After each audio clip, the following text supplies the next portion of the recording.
Baik, selamat pagi kepada Ibu dan rekan-rekan sekalian. Perkenalkan, kami dari kelompok 11 akan membahas mengenai manusia, nilai moral, dan hukum. Sebelum itu, perkenalkan, nama saya Putu Indira Agustin Harsana dengan NIM akhir 154 dan rekan saya. Aku Gede Prakasya, Widya Anta Suasana, panggil aja Prakas, 25086 1149. Baik, akan kita lanjutkan saja ke presentasi yang akan dijelaskan oleh rekan saya Prakas. Oke, topik pembahasan kita itu ada 6. 1. Manusia, makhluk sosial dan subjek moral. Nilai moral, hukum, pemetaan problematika, studi kasus dan tanya jawab. Dan terakhir kesimpulan. Bagian A, konsep dasar manusia, nilai moral, dan hukum. Manusia hidup dalam masyarakat, sehingga hubungan sosial memunculkan kerjasama, kompetisi, dan konflik kepentingan. Karena tindakan individu berdampak pada orang lain, manusia membutuhkan pedoman baik dan benar, agar kehidupan bersama tidak menjadi kekacauan atau didominasi pihak yang kuat. Pertama, hidup bersama menuntut adanya aturan apa yang boleh dan tidak boleh.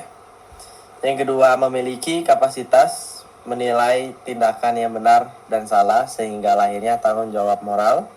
Dan yang terakhir, tanpa moral dan hukum muncul ketidakadilan, kurangnya ketertiban, dan kesejahteraan terganggu.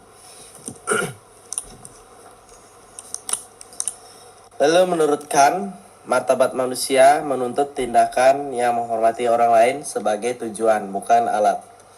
Lalu menurut Aristoteles, manusia cenderung hidup berkomunitas, di mana etika menuntun hidup baik dalam masyarakat.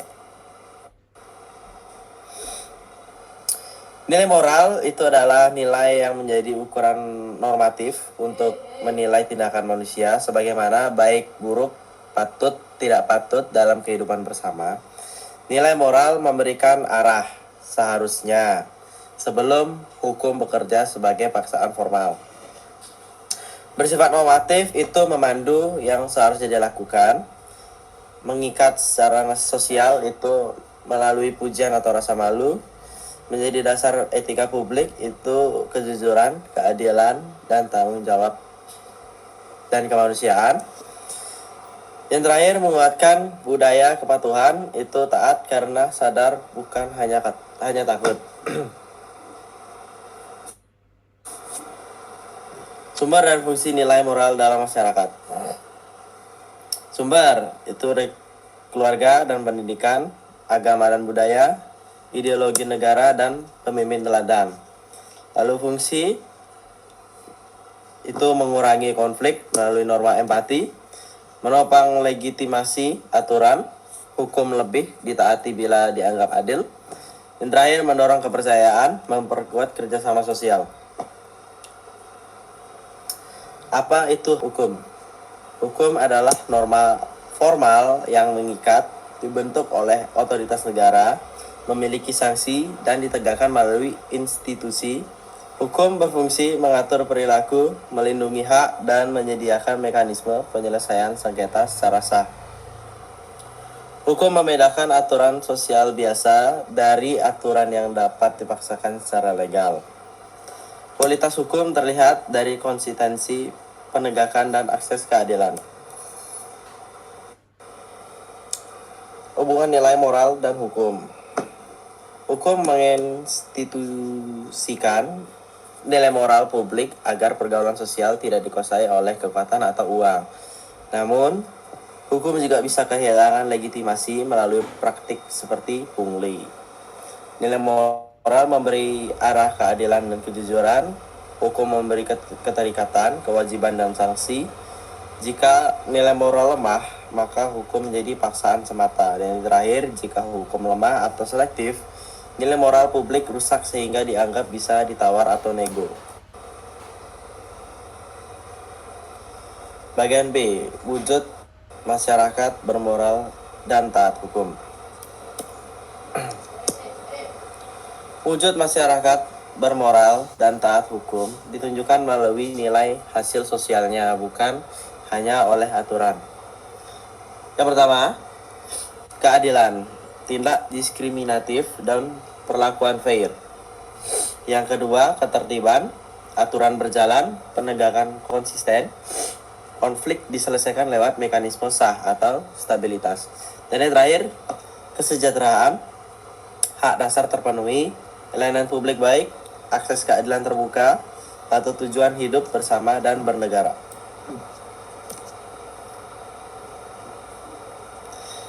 Lalu keadilan. Keadilan bukan sekedar sama rata, namun menyangkut proporsi dan fairness dalam proses maupun hasil. Keadilan seperti pelayanan tidak berdasar pada uang suap, keadilan distributif, pembagian akses layanan secara layak. Yang kedua, keadilan korektif, pemulihan ketika ada kerugian atau ketidakadilan. Yang ketiga, fairness, prosedur adil, transparan, dapat dipertanggungjawabkan. Yang keempat, layanan publik, antrian atau prosedur jelas, setara, dan tidak ada jalur belakang. Ya, baik. Selanjutnya, sisanya akan dilanjutkan oleh teman saya, Indira.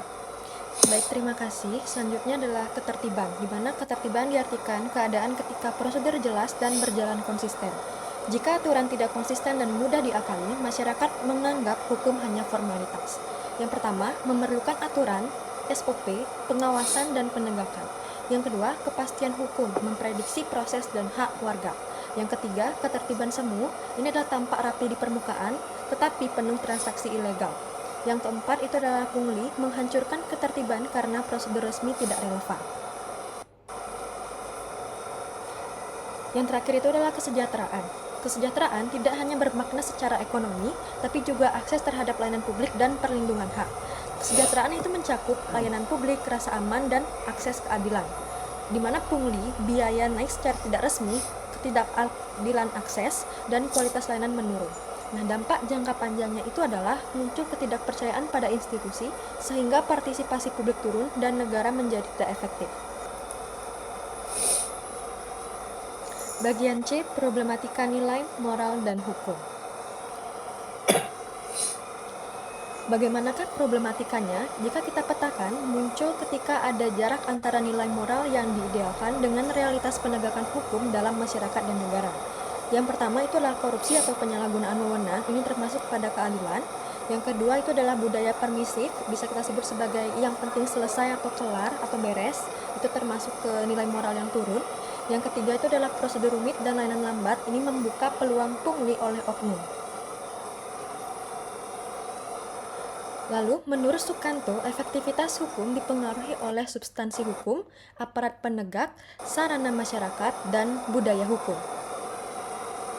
Selanjutnya adalah studi kasus yang kami ambil di sini mengenai tambal tuku yang hilang di KRL, di mana dapat kita simpulkan ketika berkomunikasi di media sosial dengan tidak melandaskan nilai moral, tindakan impulsif dan emosional dapat menimbulkan kerugian kepada orang lain.